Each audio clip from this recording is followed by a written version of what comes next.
Hello everyone, my name is Robert Redman, and today I'm going to talk to you about why I believe that the 2011 Mustang 5.0 is better than the Camaro or the Challenger.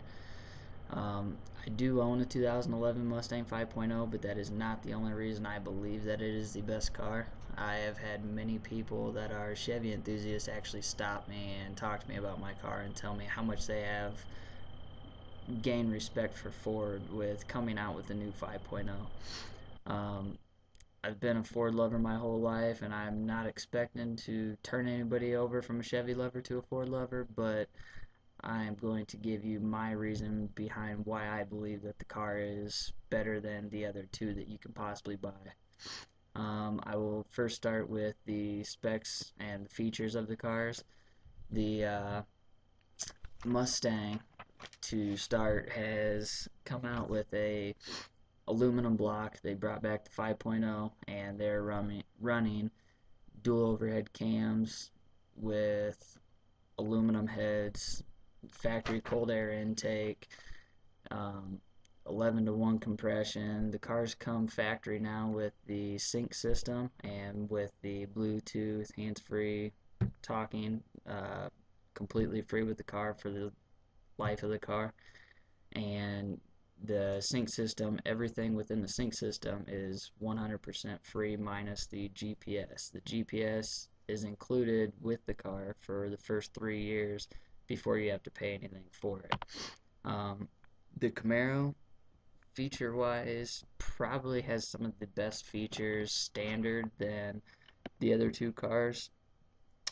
They come factory with the Brembo race brakes, which is something that you can get with the Mustang if you want it, but you don't necessarily have to have it. They do come standard on the Camaro. OnStar you get with the car, but you only get it for 6 months, and then you have to pay for it. You do get the Bluetooth, and the Bluetooth stays free with the car, but that's about the only thing that you get to keep. The Camaro also does come with aluminum block and aluminum heads, but they're still running just a single cam. And for whatever reason, the Camaro, when you get inside the car, it has a regular speedometer and then it has a digital speedometer. And then you've got a steering wheel full of buttons that you can't even grasp why it would have that many. And then you've got two sets of gauges for almost everything, for your oil pressure, just about anything you can think of. So it's real cluttered in there. Almost feels like they tried overdoing it and making you feel like you're in the DeLorean from Back to the Future. So it makes you feel real tight and almost claustrophobic inside the car. The Challenger comes with the Uconnect, which is very similar to the sync system and the OnStar system, but you actually have to pay for it. If you want it, there's no free period to try it out. There's nothing. Same goes with their Bluetooth. The cars do have Bluetooth, but it's not standard in the car. You have to pay for it. Um, the Challengers, in my opinion, are the best looking car of the three, with what everybody's trying to do, bringing the old car back with a modern look. But it is also the heaviest car, and they're still running a cast iron block with aluminum heads. Very nice looking car, but for the money that you're spending on them, um, the body style is, in my opinion, like I said, the best, but the weight of the car, the performance of the car just isn't really worth it, especially having to pay for the Uconnect system and everything else if you're into those kinds of things. The performance aspect of it, the Mustang isn't necessarily the most horsepower or anything else, but it does put out 412 horsepower and 390 foot-pounds of torque, and that's no matter whether you have a automatic or a manual. If you have a Camaro, it puts out, with a manual transmission, 426 horsepower and 420 foot-pounds of torque. But if you have a automatic, it's 400 horsepower and 410 foot-pounds of torque. So for whatever reason, from automatic to manual, you lose some, well, from manual to automatic, you lose some power. And the Challenger puts out 375 horsepower and 410 foot-pounds of torque. And it doesn't matter in the Challenger, automatic or manual, but the manuals cost more in the Challenger than an automatic does. Most companies charge more for the automatic because it's more convenient, but because of the muscle car aspect of it, most people wanting the manual, Dodge has found that they can get away with charging more for the manual transmission.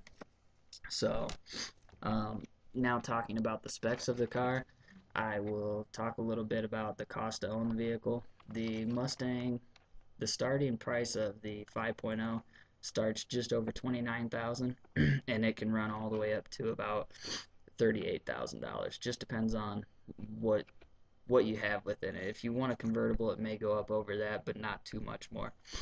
The Camaro starts off at almost 32,000 and can range all the way up to 42,000. And I've actually seen some of the convertibles running and starting at $49,000, which is crazy considering that you can buy the Shelby GT500 Mustang for $49,000.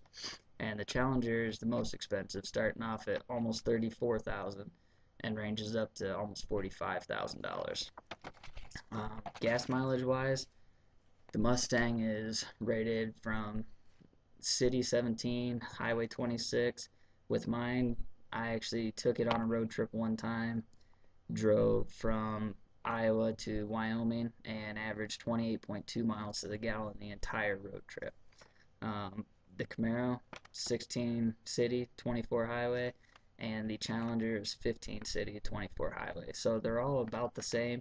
Mustang, just cost wise, the car is cheaper and cheaper to drive overall. And now that I've talked about the cost to own the car, I'll finish off with the value of the car. Kelley Blue Book has done a study and basically came out and said that the Mustang is going to hold its value better than the Camaro, better than the Challenger, just because the long-awaited arrival and return of the 5.0 or a bigger engine from the 4.6 that Ford switched to a 96. Um, Having said that, if you want your car to hold its value, you want the car that's going to have the best resale value. If you ever plan to get rid of it, the Mustang's going to be the one to have. Um, I'll finish with my conclusion.